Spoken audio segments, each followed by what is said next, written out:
हरि ओम। योगेन चित्तस्य पदेन वाचाम् मलं शरीरस्य च वैद्यकेन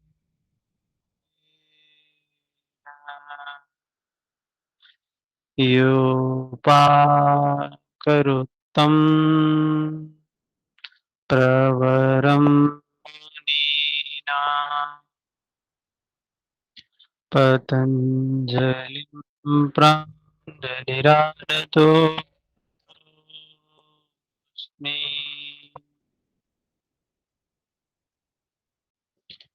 अर्थयोगानुशासनम् योगश्चित्तवृत्तिनिरोधः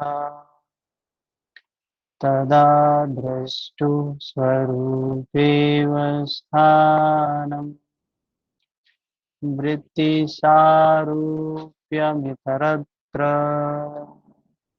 वृत्तयः पञ्चकय्यः क्लिष्टाः प्रमाणविपर्ययविकल्पनिद्रा स्मृतयः प्रत्यक्षानुमानागमाः प्रमाणानि विपर्ययो मिथ्या ज्ञानम् आतदरूपप्रतिष्ठम् शब्दज्ञानानुपाति वस्तु शून्यो विकल्पः अभाव प्रत्ययालम्बना वृत्तिर्निद्रा अनुभूत विषया संप्रमोषः स्मृतिः अभ्यास वैराग्याभ्यां तन्निरोधः तत्र स्थितौ यत्नोऽभ्यासः स तु दीर्घकालनयन्तरे सत्काराः सेवितो दृढभूमिः द्रष्टानुश्रविकविषयवितृष्णस्य वशीकारसंज्ञा वैराग्यम् तत्परं पुरुषख्यातिर्गुणभयतीक्ष्णयम् वितर्कविचारानन्दा स्मितानुगमात् सम्प्रज्ञातः विराम प्रत्ययाभ्यासपूर्वा संस्कारशेषोऽन्यः भव प्रत्ययो विदेह प्रकृतिलयानाम् श्रद्धा वीर्य स्मृति समाधि प्रज्ञा पूर्वकितरेषाम्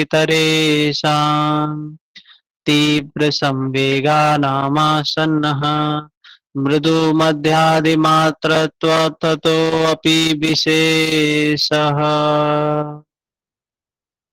हरिओम। आवाज सबको ठीक है या धीम तेज ऐसा सभी को हो रहा है? नहीं सर, बहुत अच्छा है जी। आवाज बिल्कुल ठीक है सभी जी को? जी बिल्कुल। सर वो पहले कम आ रही थी, दोबारा ज्वाइन किया तो ठीक है। चलिए, तो आज बहुत महत्वपूर्ण टॉपिक है, बहुत ही महत्वपूर्ण टॉपिक। हम लोगों ने अब तक क्या देखा, थोड़ी सी बात उसको समझते हैं। महर्षि पतंजलि कहते हैं योग क्या है कि यह वृत्तियों का समाप्त हो जाना ही योग, वृत्ति की निरुद्ध अवस्था ही योग है। वृत्ति क्या है? ये वृत्ति ही संस्कार निर्माण करती। हम यह भी कह सकते हैं कि संस्कार का समाप्त हो जाना ही क्या है? योग की अवस्था है। ये भी कह सकते हैं सारे विकारों का समाप्त हो जाना ही योग की स्थिति है। यह भी कह सकते हैं सारे बंधन समाप्त हो जाना, बंधन से मुक्त हो जाना ही योग की अवस्था है, जिसको मुक्ति की अवस्था कहा गया, कैवल्य की अवस्था कहा गया। इतनी बात तो समझ में आई ना? फिर बात बताते हैं कैसे प्राप्त होगा। तो कैसे प्राप्त होगा? महर्षि पतंजलि क्या दे रहे हैं? योग दर्शन दे रहे हैं। पतंजल योग दर्शनम, योग दर्शन उन्होंने दिया है। क्यों दिया है? क्यों? यह बंधन, ये विकार, ये गांठें, ये वृत्तियां कैसे खुलेंगी? दर्शन से खुलेंगी। भगवान कृष्ण अर्जुन को भी दर्शन देते हैं। जब भगवान कृष्ण के उस स्वरूप का दर्शन करता है अर्जुन, तब उसे यथार्थ का अनुभव होता है, उसके भ्रम का, उसके अज्ञान का खंडन होता है। तब वो अध्यात्म के मार्ग में, युद्ध में प्रवृत्त होने के लिए उद्यत होता है। अन्यथा भगवान कृष्ण को ही उपदेश दे रहा था, वो धर्म की बातें समझा रहा था, पाप मिलेगा ये सब करने से ये समझा रहा था, ये सब कुल परिवार के लोग हैं, इनको मारने से क्या मिलेगा, ये बातें समझा रहा। लेकिन उसका ज्ञान कब समाप्त हुआ? जब दर्शन हुआ, अर्थात जब ज्ञान हुआ। उसी के लिए महर्षि पतंजलि बता रहे हैं, संप्रज्ञात, सम्यक प्रकार से जान लेने पर ही यह गांठें खुलती हैं। सम्यक प्रकार से जान लेने पर ही ये बंधन खुलते हैं। सम्यक प्रकार से जान लेने से ही ये वृत्ति, ये संस्कार, इनका निरोध होता है। तो ये तो बताया कि जानने से ही होगा, बिना जानने से कुछ नहीं होगा। और कैसे बताया? संप्रज्ञात, समता के साथ में जानने से होगा। मतलब हम लोग कौन है? साधक कौन है? दृष्टा है, साक्षी भाव वाला है, दृष्टा है। यहां आज का जो हमारा प्रश्न है, ईश्वर क्या है? सबके कान खड़े हो जाते हैं जैसे शब्द ईश्वर कान में पड़ता है। तो ईश्वर है क्या, इसको समझना पड़ेगा। बहुत से लोग ईश्वर का प्रमाण मांगते हैं। क्या ईश्वर होने का कोई प्रमाण है? अगर ईश्वर का हम प्रमाण देते हैं तो उसके बहुत से बुद्धिमान लोग, तार्किक लोग उसका तर्क से खंडन करने लगते हैं। तो ईश्वर तर्क से परे है, तर्क का खंडन किया जा सकता है। तर्क के आधार पर सदैव नास्तिक ही जीतेगा। अगर ईश्वर के बारे में, ईश्वर को सिद्ध करने का हम प्रमाण देंगे, तर्क देंगे, तो हर स्थिति में नास्तिक व्यक्ति ही जीतेगा। क्यों? अगर हम यह कहेंगे कि यह जो सृष्टि चल रही है वो सब ईश्वर के द्वारा चलाई जा रही है, तो वो प्रश्न पूछेगा कि वो ईश्वर किसके द्वारा चलाया जा रहा है। अगर हम कहते हैं जो कुछ हो रहा है सब ईश्वर के कारण ही हो रहा है, तो उसका आगे का प्रश्न कि उसका कारण क्या है? जब जगत का कारण ईश्वर है तो ईश्वर का भी कोई कारण होगा, बिना कारण के कोई कार्य तो होता नहीं है। तो परमात्मा का, ईश्वर का अगर हम तर्क देते हैं तो हम व्यर्थ में तर्क दे रहे हैं। उसको तर्क के आधार पर नहीं जाना जा सकता है। परमात्मा को जानने के लिए कहते हैं, किसी उपनिषद में कहा गया है, कौन से उपनिषद में है, कि अगर कोई व्यक्ति कहता है हमने उसको जान लिया है, तो समझो उसने उसको नहीं जाना है।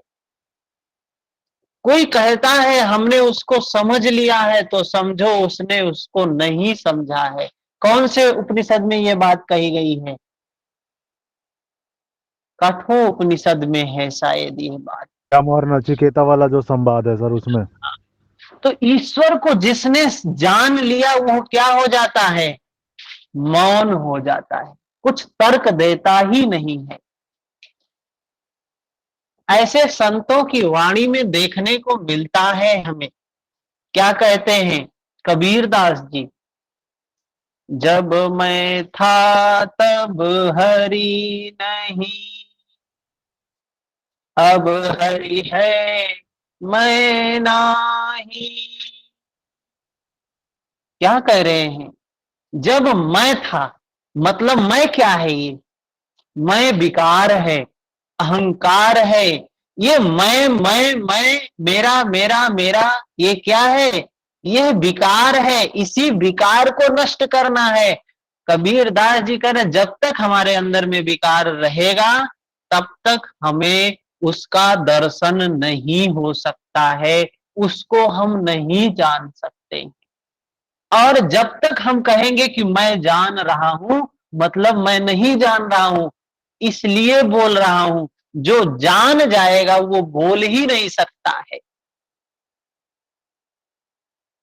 सब अंधियारा मिट गया, दीपक देखा माए। देखा, दर्शन किया उसने दीपक प्रकाश को, देखा सारा अंधियारा, मतलब सारा अहंकार, सारा बंधन, सारा ज्ञान समाप्त हो गया। आगे और भी बात कहते हैं, बूंद समानी समुद्र में असकत खोजी जाए। जैसे बूंद समुद्र में समा जाती है, उसका अस्तित्व अलग नहीं रहता है। अब बूंद अपने बारे में क्या वर्णन करेगी बताइए? तो जो उसको देख लेता है वो उसके जैसा ही हो जाता है। जो ब्रह्म को देख लेता है, ब्रह्म को, ईश्वर को जान लेता है, वो ईश्वर ही हो जाता है। वो ईश्वर का वर्णन क्या करेगा? ऐसे ही संत गुरु नानक जी कहते हैं क्या? कि वो देख लेते हैं, उस साईं को जब देख लेते हैं तो कहते हैं वो साईं मिल गया तिल ओले, मन मगन भया अब क्या बोले, मौन हो जाते हैं। उस साईं का दर्शन करने के बाद, उस ईश्वर का दर्शन करने के बाद बोलने लायक कुछ रह ही नहीं जाता है। आदमी बोलेगा क्या है? उस ईश्वर को प्राप्त कर लेने के बाद कोई बोलने लायक रह ही नहीं जाता है। क्या बोलेगा? मौन हो जाता है। क्योंकि उसके बारे में जो जान लेता है वो तर्क नहीं देगा, क्योंकि उसको तर्क से नहीं जाना जा सकता है, उसको अनुभूति से जाना जा सकता है। और परमात्मा को सिर्फ वही जान सकता है जो अपने सारे अंधकार को समाप्त कर ले, सारे अज्ञान को समाप्त कर ले, स्वयं को मिटाने का, जो मिटने के लिए तैयार हो वही उस परमात्मा को जान सकता है। जब तक मैं मेरे का भान है तब तक परमात्मा को नहीं जाना जा सकता है। ईश्वर को तब तक नहीं जाना जा सकता है। आंख से उस परमात्मा को, उस ब्रह्म को, उस ईश्वर को नहीं देखा जा सकता है। आंख से हम बाहर जगत को देखते हैं। यह आंख क्या है? बाहर की चीजों को देखती है। लेकिन उस परमात्मा को देखने के लिए कौन सी आंख की जरूरत है? प्रज्ञा की जरूरत है, अंतः चक्षु की जरूरत है। उस ईश्वर को, उस ब्रह्म को अंतः चक्षु से ही जाना जा सकता है, बाहर से नहीं जाना जा सकता है। अगर हम तर्क के आधार पे उस ब्रह्म को सिद्ध करने की कोशिश कर रहे हैं, मतलब हम उस ब्रह्म को नहीं जान रहे।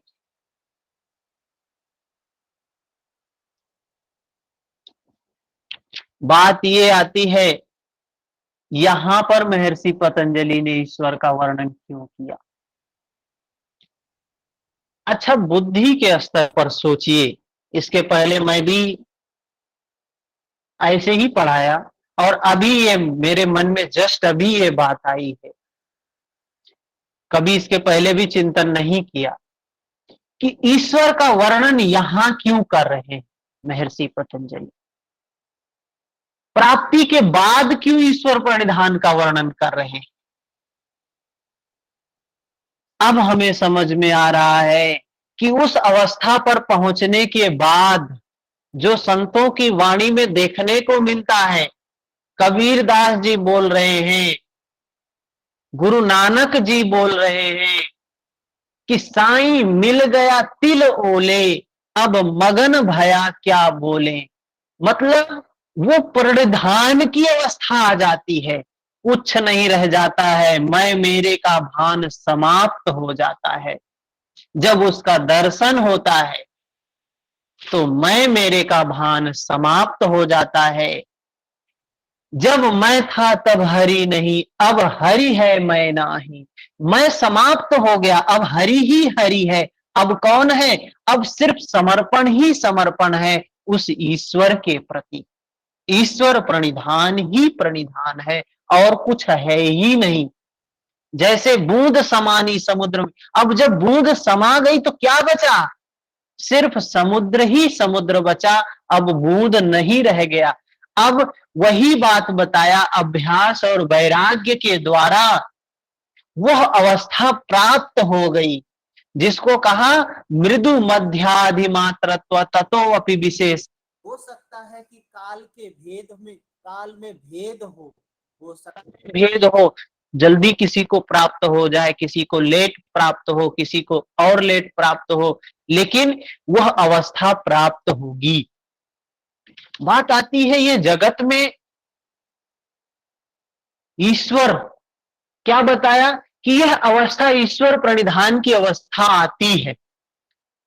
पहले मैं बताता था कि ईश्वर प्रणिधान भी एक मार्ग है, लेकिन यहां कह रहे हैं ईश्वर प्रणिधान हम जा रहे हैं कहीं, कहीं हमने अपने घर से निकले, हम घर से निकले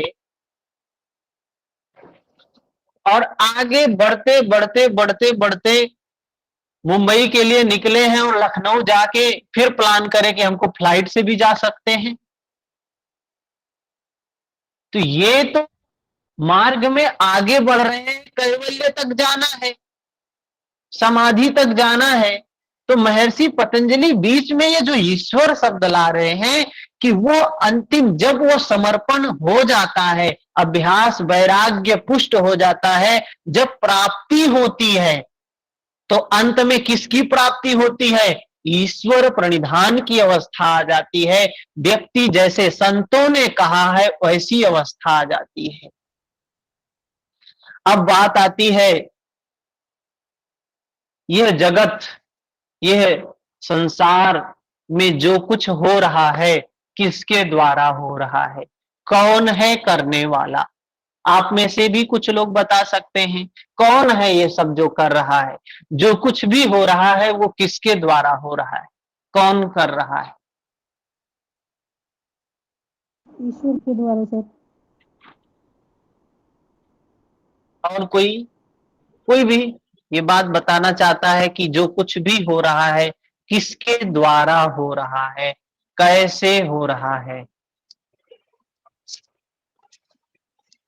ईश्वर के द्वारा। सभी कहते हैं ईश्वर के द्वारा, सभी कहते हैं ईश्वर के द्वारा, सभी लोग कहते हैं ईश्वर जो कुछ कर रहा है ईश्वर कर रहा है, ईश्वर कर रहा है, ईश्वर कर रहा है। तो प्रश्न ये उठता है कि अगर सब कुछ ईश्वर कर रहा है तो समाज में ये जो दुराचार, दुर्व्यवहार, भ्रष्टाचार ये सब हो रहा है, ये भी ईश्वर ही करेगा फिर है? अगर सब कुछ ईश्वर ही कर रहा है तो ये कार्य भी ईश्वर ही करेगा या कोई दूसरी सत्ता करेगी? भाव के द्वारा भैया, सब कुछ भाव से होता है। भाव से होता है। जो तो हमारे जो मन में भावना होती है वैसा हम लोग कर्म करते हैं। भावना होती है वैसा हम लोग कर्म करते हैं। सर ईश्वर की सत्ता है ये तो मान्य है, लेकिन ईश्वर करता नहीं, करवाता है। मनुष्य अपने सत्ता नहीं करवाता है, वो तो यहाँ महर्षि पतंजलि कह रहे हैं न करता है न करवाता है। क्लेश कर्म विपाकाशयर परामिष्ट पुरुष विशेष ईश्वर वो ईश्वर है जो कुछ करता नहीं है, कोई कर्म नहीं करता है, क्लेश से परे है, वो अविद्या अस्मिता राग द्वेष अभिनिवेश से परे है और कर्म के फलों से भी परे है, उसका उसके ऊपर कोई फल भी नहीं आता है। तो वो ईश्वर है कौन?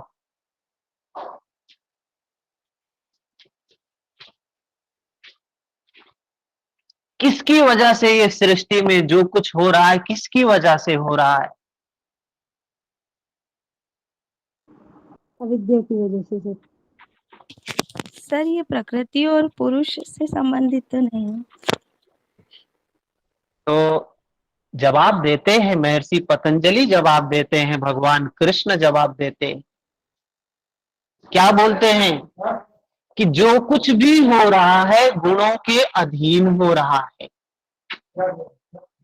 मनुष्य जो कुछ भी कार्य कर रहा है किस लिए कर रहा है, किसके अधीन होकर कर रहा है? गुणों के अधीन होकर कर रहा है। इन गुणों के कारण ही मनुष्य बिना कर्म किए रह ही नहीं सकता, क्षण भर भी बिना कर्म किए नहीं रह सकता है। क्यों नहीं रह सकता है? क्योंकि हर व्यक्ति गुण के अधीन है। महर्षि पतंजलि भगवान कृष्ण बहुत साइंटिफिक जवाब देते हैं। क्या कह रहे हैं? 3 गुण हैं, इनकी वजह से ही काम होता है। कौन कौन से गुण हैं? सत्व, रज, तम। महर्षि पतंजलि क्या कहते हैं? प्रकाश, क्रिया, स्थिति, शीलम। प्रकाश, एक का काम है प्रकाश करना, एक का काम है क्रिया करना, एक का काम है रोकना। एक प्रकाश करता है, एक क्रिया करता है, एक क्रिया को रोकता है। इसी को हमारे काव्यात्मक रूप में लोगों ने कहा ब्रह्मा विष्णु महेश। ब्रह्मा जी क्रिएट कर रहे हैं, विष्णु जी पालन कर रहे हैं और शिव जी डिस्ट्रॉय कर रहे हैं। सत्व रज तम। सत्व का काम क्या महर्षि पतंजलि ने कहा? प्रकाश। रज का काम क्रिया, तम का काम स्थिरता। इनके कारण ही सब कुछ हो रहा है। और कवियों ने कह दिया कि ब्रह्मा जी के द्वारा सब कुछ हो रहा है। सृष्टि का सृजन किसके द्वारा हो रहा है? ब्रह्मा के द्वारा हो रहा है। ये अवरोध रोकने का काम, नाश करने का काम क्यों किसका है? शिव जी का है। और विष्णु जी का काम क्या है? पालन करने का। अरे अपने साइंटिस्ट ने, विज्ञान ने क्या कहा? विज्ञान ने भी 3 बातें स्वीकार की भगवान कृष्ण की, जो 5000 साल पूर्व भगवान कृष्ण ने बताया था, महर्षि पतंजलि ने बताया था, वही चीज विज्ञान भी कह रहा है कि परमाणु के 3 घटक हैं। इन तीनों से ही परमाणु का निर्माण होता है। कौन कौन से हैं? क्या बोला है? Electron, proton, neutron. बताया है ना?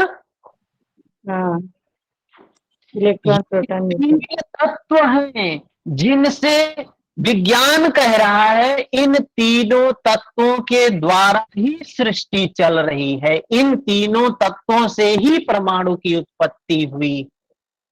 अगर एक अणु को तोड़ा जाए तो उसके 3 अंग मिले। क्या क्या मिला? Electron, proton, neutron. प्रोटॉन क्या है? ये सृजन करने का काम करता है, क्रिएटर है, जिसको हम लोगों ने कहा ब्रह्मा है, जिसको महर्षि पतंजलि भगवान कृष्ण कहते हैं रजोगुण है। ये सत्व रज तम तीनों गुणों के वही गुण धर्म स्वभाव हैं जो इलेक्ट्रॉन, प्रोटॉन, न्यूट्रॉन के हैं, जो ब्रह्मा विष्णु महेश के हैं।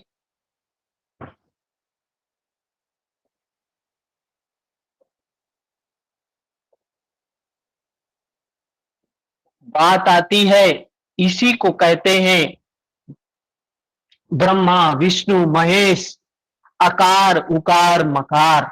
ये कौन है? ईश्वर का स्वरूप है, ईश्वर का नाम है। ये तीनों क्या है? आकार उकार मकार, यही ईश्वर है। ओम को कहा ईश्वर है। या कहा राम ईश्वर है। राम में भी तीन शब्द ही क्या है? र आ म, र आ म। र क्या है? बोला सूर्य है। रा सूर्य है। आ क्या है? अग्नि है। मां क्या है? चंद्रमा है। ये तीनों ही सृष्टि के आधार हैं, राम हैं। ब्रह्मा विष्णु महेश हैं, ये ईश्वर हैं। तो इन चीजों को देखने के बाद एक चीज तो पता चल जाती है। क्या पता चल जाती है? कि सृष्टि का आधार तीन ही घटक हैं। तीन ही घटक हैं, जिसको कहा ब्रह्मा विष्णु महेश, सत्व रज तम, इलेक्ट्रॉन प्रोटॉन न्यूट्रॉन, जो कुछ भी कहें। और मजे की बात, ईसाई संप्रदाय में जो बोला जाता है वहां भी तीन ही अक्षर आता है। मुस्लिम संप्रदाय में जो ओम आमीन क्या बोलते हैं उसमें भी तीन ही अक्षर आता है। तो इससे यह बात तो सिद्ध ही हो जाती है कि इस सृष्टि का जो निर्माण, इस सृष्टि का सृजन, इस सृष्टि का नष्ट, इस सृष्टि का संचालन करने वाली तीन सत्ताएं हैं, तीन शक्तियां हैं, जिसको महर्षि पतंजलि भी स्वीकार करते हैं, भगवान कृष्ण भी स्वीकार करते हैं, हमारा साइंटिस्ट साइंस विज्ञान भी स्वीकार करता है। तीन शक्ति कौन सी है? एक है रज, एक है तम, एक है सत्व। सत्व रज तम। अब हम इन तीनों पर बात करते हैं। रज का काम क्या है? कार्य करना, क्रियाशील होना। तम का काम है, क्या काम है? कार्य को रोकना, तमोगुण का काम है। एक तो काम करता है, एक काम को रोकता है। मतलब अगर काम रोकने वाला ना हो तो क्या सृष्टि चलेगी?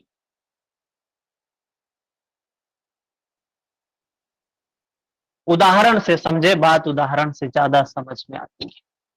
आप सभी बाइक चलाते होंगे, फोर व्हीलर चलाते होंगे। अगर आपके बाइक में रोकने वाली शक्ति ब्रेक ना हो तो कहां तक जाएंगे आप? ब्रेक नहीं होगा तो पहले आप मैकेनिक को बुलाएंगे, उसको सही कराएंगे, तभी गाड़ी पे बैठेंगे। किसी गाड़ी का ब्रेक फेल हो गया, कोई ड्राइवर चलाएगा?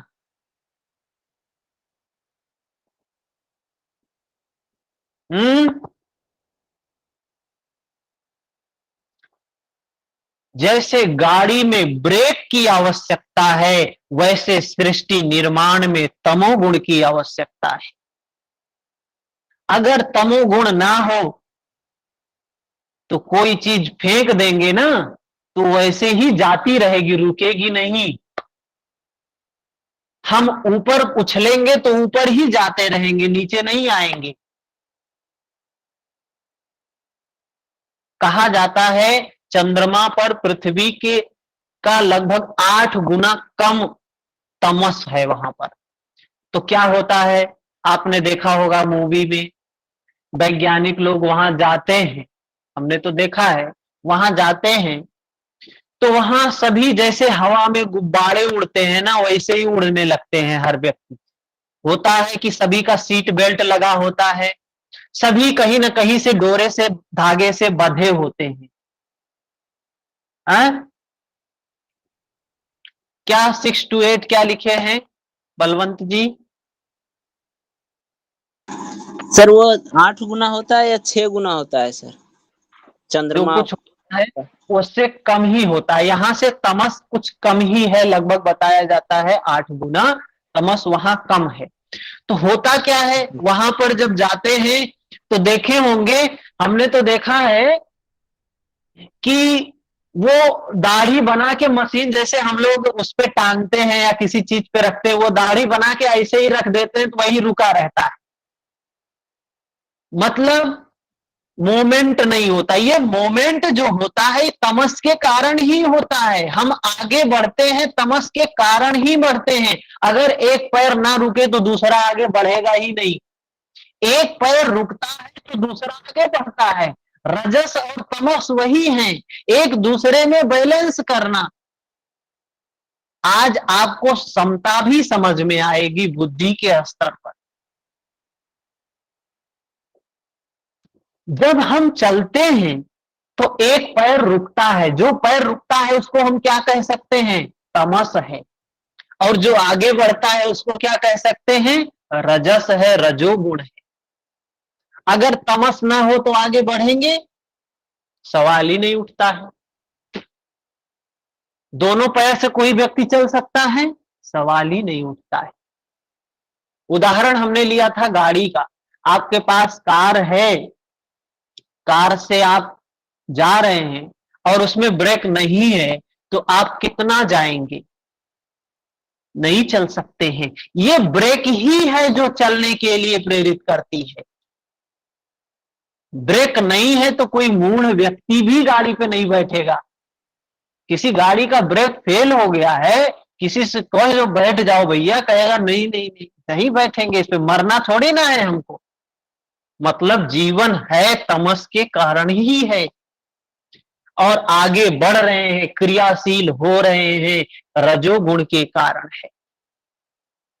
अब उदाहरण तो हमने दिया, गाड़ी में ब्रेक है, ये तमोगुण का उदाहरण है। गाड़ी में रजोगुण का उदाहरण क्या होगा, कोई बता सकता है?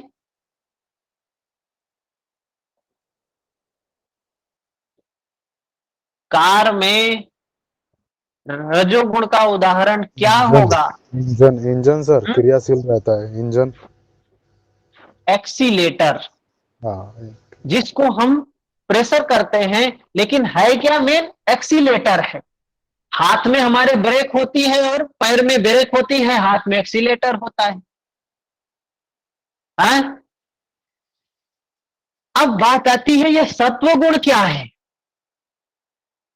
सत्व गुण क्या है?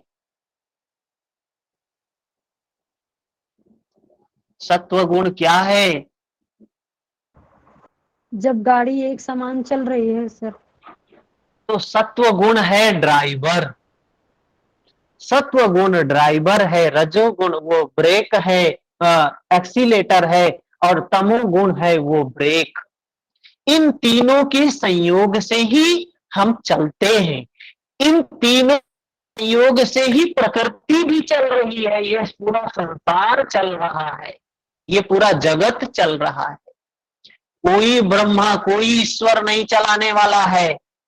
अर्जुन से भगवान कृष्ण कह रहे हैं कर्मण्येवाधिका, ये कर्म ही है जो कुछ कर रहा है, ये गुण ही है जो कुछ कर रहे हैं।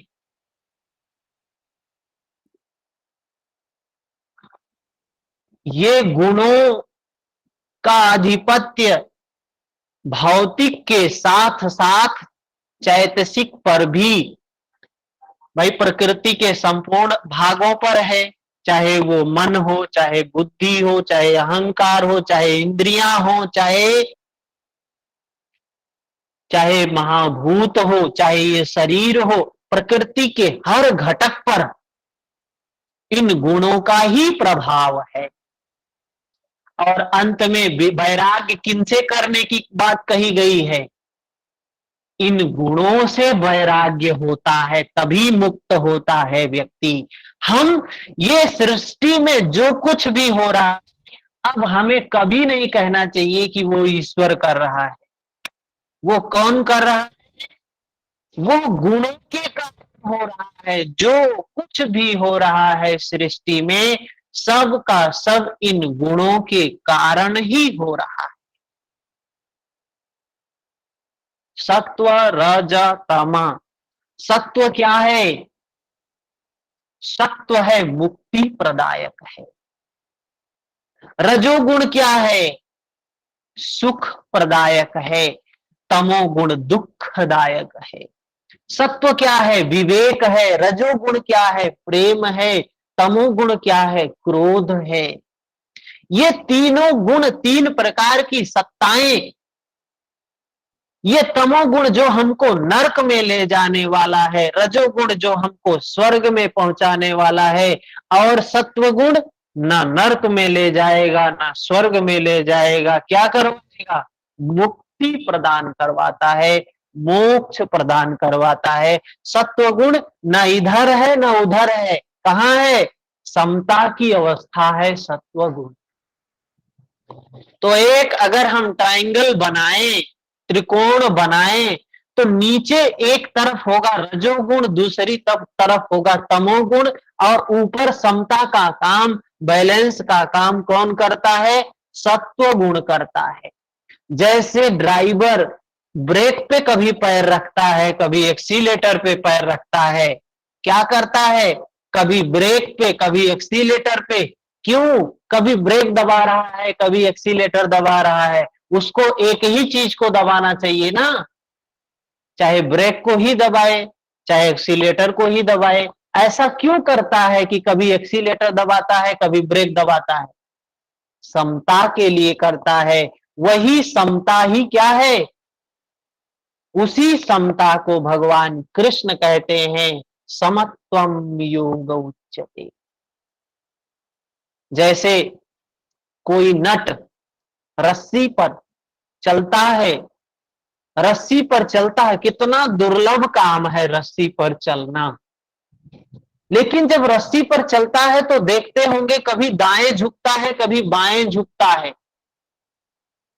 ये दाएं बाएं क्यों झुकता है? हमेशा वो क्या करता है? बैलेंस बनाता है, समता में स्थित होता है। जीवन जीने की कला है योग, और योग क्या है? वही समता है। जैसे वो ड्राइवर कभी ब्रेक दबाता है कभी एक्सीलेटर दबाता है, जैसे वो नट एक रस्सी पर खड़ा हुआ रस्सी पर चल रहा है, कभी दाएं झुकता है कभी बाएं झुकता है। ये क्या कर रहा है? वो समता को साध रहा है। ऐसे ही योग क्या है? समता को साधना ही योग है। जिसने रजोगुण और तमोगुण को साध लिया उसी को कहा गया साधु है, और जिसने रजोगुण तमोगुण और सत्वगुण को भी साध लिया उसको कहा गया संत है। वो समता में स्थित हो गया, संत हो गया। अब बात आती है कि कैसे ये सब कुछ सिस्टम जो कुछ चल रहा है, जो कार्य हो रहा है, कैसे हो रहा है? ये हमारे अंदर विकार जागते हैं। हम लोग कहते हैं कि ये जो कुछ हो रहा है ईश्वर कर रहा है। तो बात तो थोड़ी सी बात बुद्धि के स्तर से समझ में आती है, लेकिन अगर हम किसी से कहते हैं ईश्वर कर रहा है तो ये पाप का काम कौन कर रहा है? ये भी ईश्वर का ही किया हुआ है।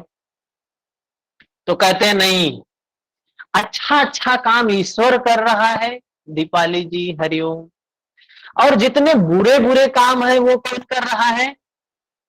कोई राक्षस है वो कर रहा है। तो ईश्वर कमजोर है क्या उस राक्षस के आगे?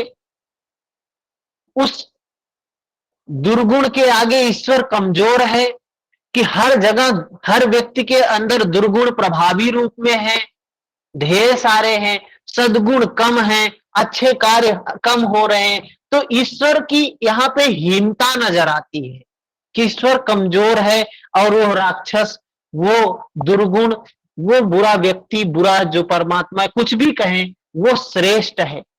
क्या ऐसा है? बिल्कुल नहीं। फंस गए यहाँ आके हम कि अगर ऐसा हम जवाब देंगे तो ये प्रश्न उठेगा, तो ये सब हो कैसे रहा है। और महर्षि पतंजलि कह रहे हैं वो ईश्वर कुछ करने वाला नहीं है, कुछ भी नहीं करता है, कर्म से परे है।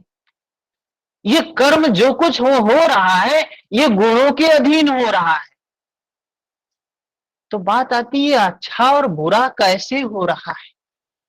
जैसे हम करते क्या हैं, हम बीज बैठाते, हम क्या करते हैं, कोई भी बीज बैठाते हैं, आम का बीज बैठाएंगे, नीम का बीज बैठाएंगे, बरगद का, पीपल का बीज, पाकड़ का बीज बैठाएंगे, या सेब के फल का बीज बैठाएंगे, अमरूद का बीज बैठाएंगे। जैसा बीज आप बोते हैं वैसा ही क्या आता है, फल आता है।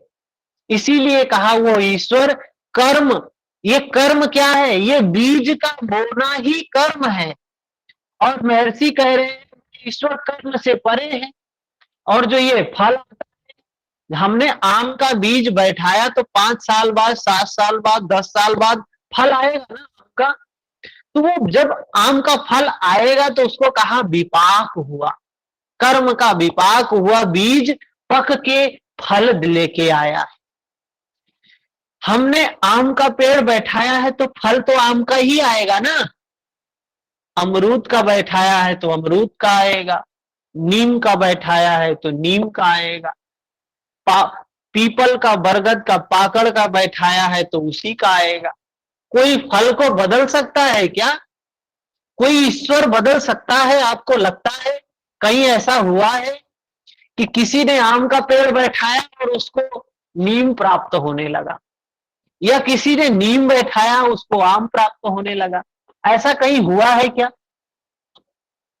बहुत से ईश्वर हुए हैं, भगवान बुद्ध हुए, महर्षि पतंजलि, भगवान कृष्ण, भगवान राम, महावीर, तमाम संत महापुरुष हुए हैं, लेकिन किसी ने ये चमत्कार तो नहीं दिखाया कि पेड़ किसी का बैठाया और प्राप्ति किसी की होने लगी। सुना है कहीं? बिल्कुल नहीं सुना।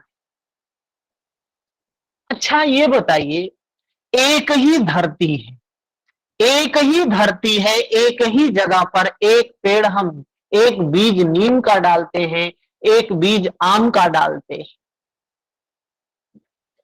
दोनों ही समान मिट्टी में हैं, दोनों ही समान वातावरण में हैं, दोनों को समान खाद पानी उर्वरक दिया गया और दोनों को समान धूप मिली, बारिश मिला, दोनों के अंदर अंकुरित हुआ बीज पेड़ का रूप लिया, फल आया। दोनों का फल अलग अलग क्यों है?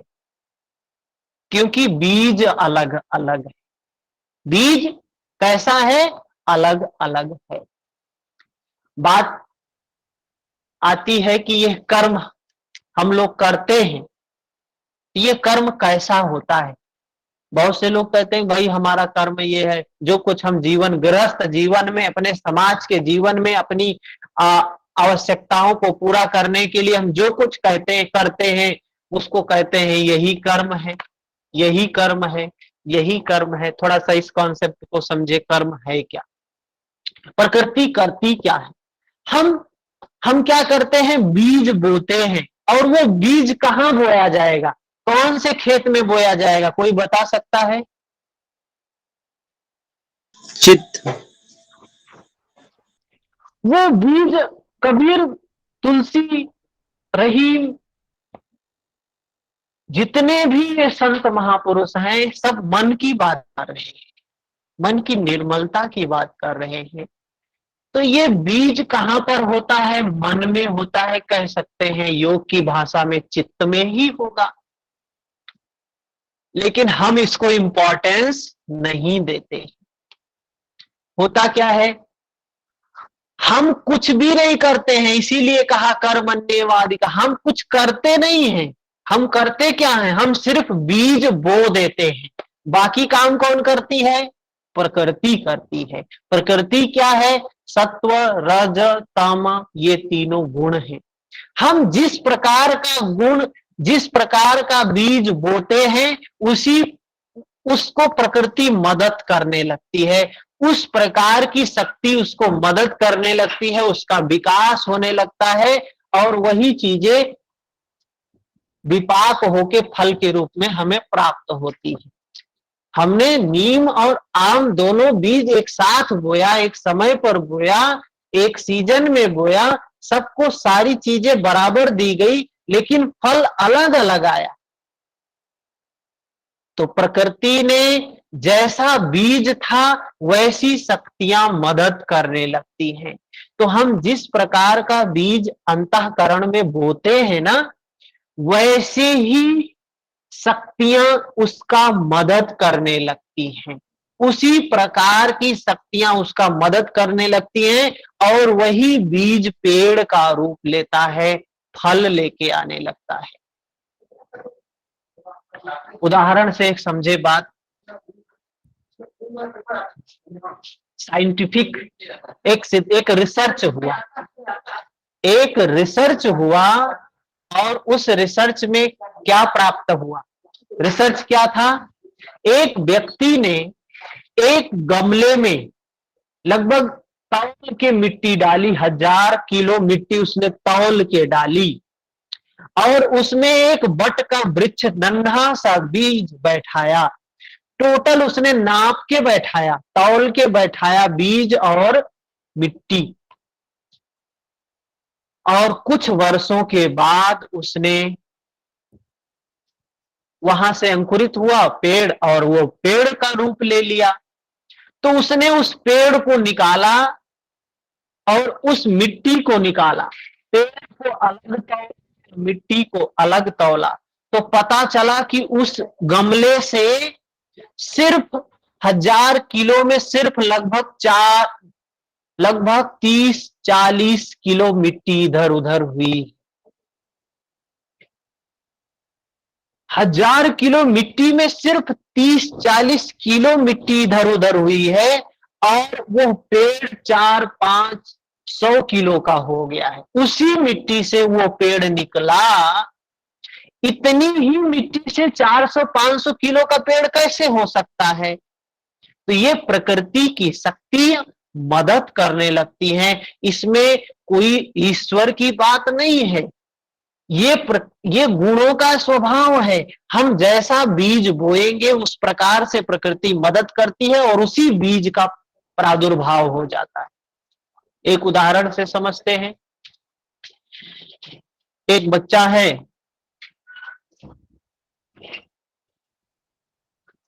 बाहर कहीं रह रहा है और अपने पड़ोस में देखता है एक बुढ़िया है, वो लोगों को धन देती है ब्याज पर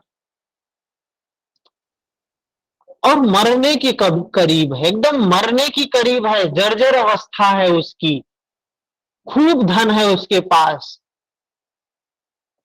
लोगों को ब्याज पर धन देती है और देखती है तनिक भी दया नहीं करती है। वो जो भी लोग आते हैं, गिड़गिड़ाते हैं, चिल्लाते हैं, कुछ भी करते हैं, वो ब्याज तो बराबर ही लेती है। इस बच्चे को बहुत क्रोध आता है उसके ऊपर, बहुत द्वेष करता है, ये बुढ़िया कितनी हरामी है, इतना धन है, मर जाएगी, कोई आदि औलाद बच्चे भी नहीं है इसके, पता नहीं क्या करेगी, गरीबों की मदद भी नहीं करती है, इतना ब्याज लेती है, ये करती है, बहुत द्वेष करता है। कई वर्षों तक ऐसे ही देखता है वो,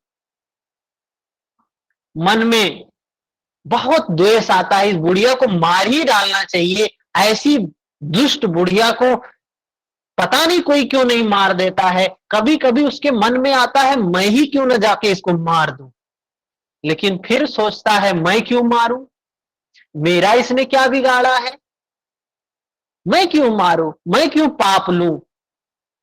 ऐसे ही समाज में जितने दुष्कृत्य होते हैं, मन में तो सबके है, क्रोध सबके मन में है, द्वेष घृणा सबके मन में है, वासना सबके मन में है, जब समाज में कोई घटना घटती है तो हम सबको लगता है कि हाँ बुरा हुआ, बुरा हुआ, बुरा हुआ, नहीं होना चाहिए था, ये अमानवीय कृत्य नहीं होना चाहिए था, हम सबको लगता है ये बात।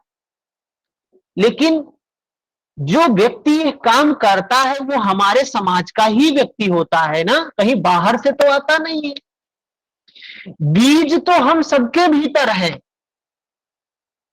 अब वो बच्चा कुछ दिनों के बाद उसको स्कूल में फीस जमा करनी होती है, धन की आवश्यकता होती है, उसके पास पैसे नहीं थे, मजबूरी बस सोचता है अब क्या करें, तो उस बुढ़िया के पास पहुंच जाता है। क्या कर, अपनी घड़ी लेके जाता है, ये घड़ी रख लो और मुझे कुछ पैसे दे दो, फीस जमा करनी है। वो बुढ़िया उसकी घड़ी लेती है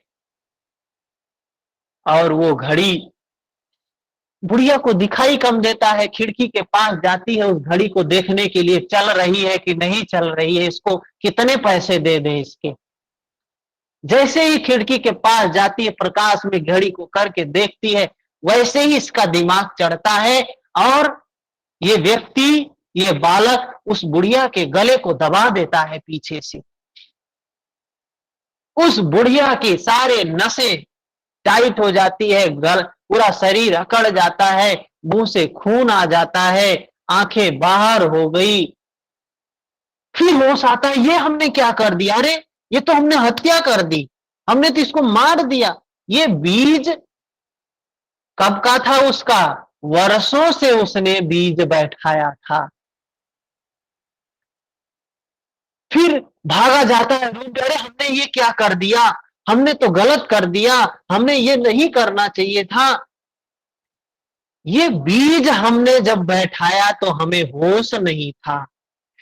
भगवान कृष्ण, महर्षि पतंजलि बीज बैठाने को लेकर सजग होने की बात कह रहे हैं, समता में होने की बात कह रहे हैं। ये जो हम द्वेष करते हैं ना, ये द्वेष, हमारे अंदर में द्वेष का बीज बैठता है। आज जो है भविष्य उसी की संतान है।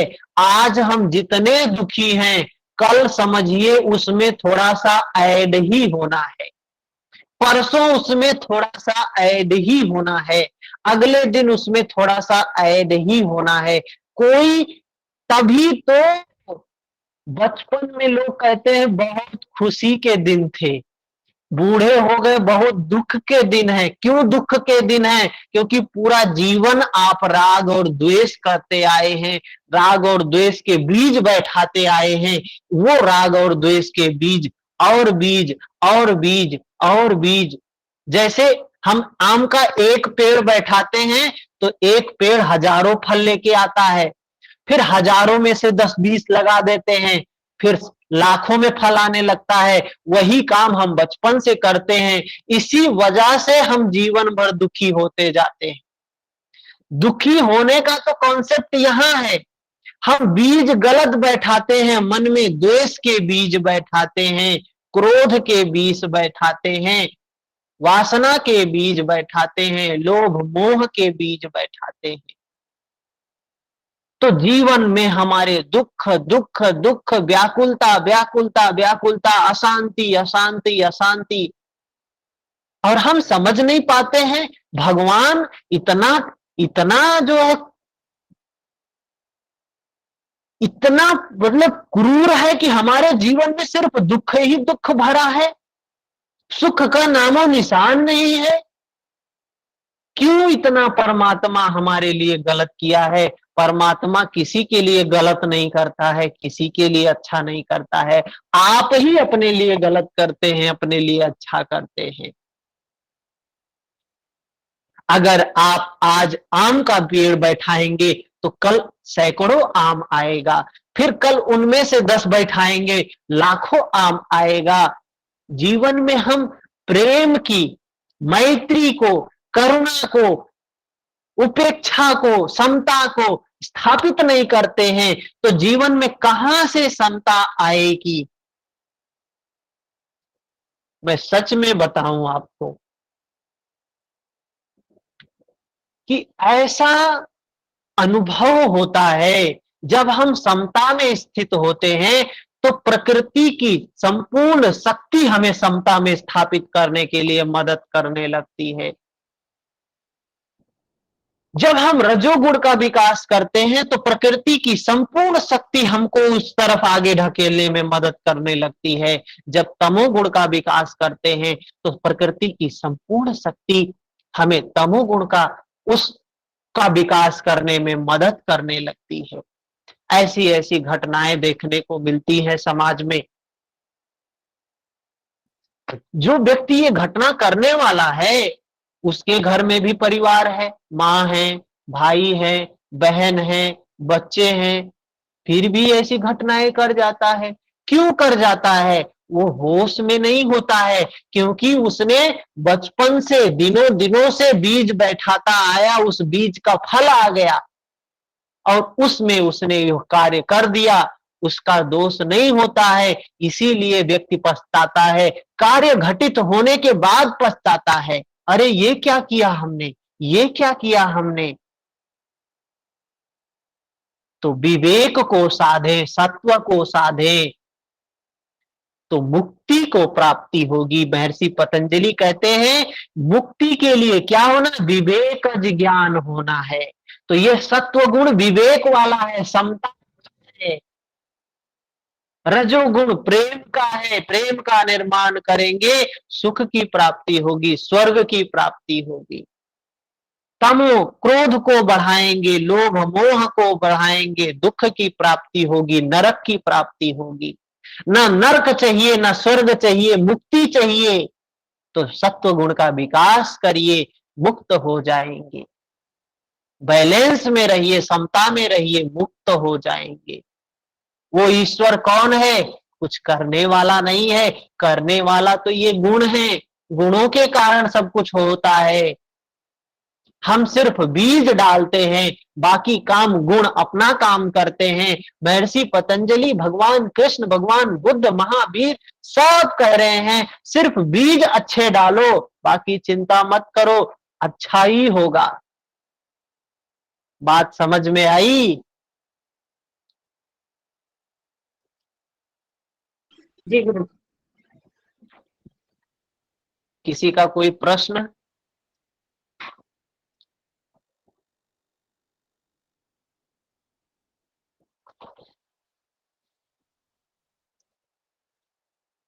किसी का कोई प्रश्न नहीं है?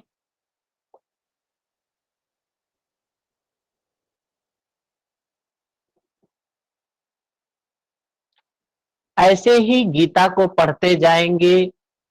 जब बात बुद्धि के स्तर पे समझ में आ जाती है ना, तो चलना आसान हो जाता है। जो लोग थोड़ा लेट में जुड़े हैं, पीछे से देखें, शुरू से देखें, बहुत जरूरी है। शुरू से लेक्चर देखना बहुत जरूरी है, तभी बात समझ में आती है। और